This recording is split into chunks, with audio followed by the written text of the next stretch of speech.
Here goes, guys.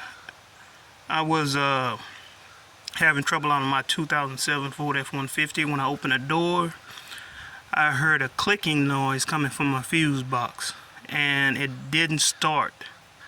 It didn't turn over or anything. So what I did was took my battery up to AutoZone, got it tested. It was bad. So I bought another battery, put it in, and it didn't start.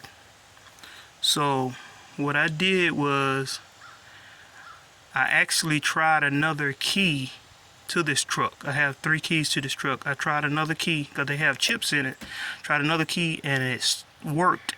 My truck started. So if you're having this problem, try that.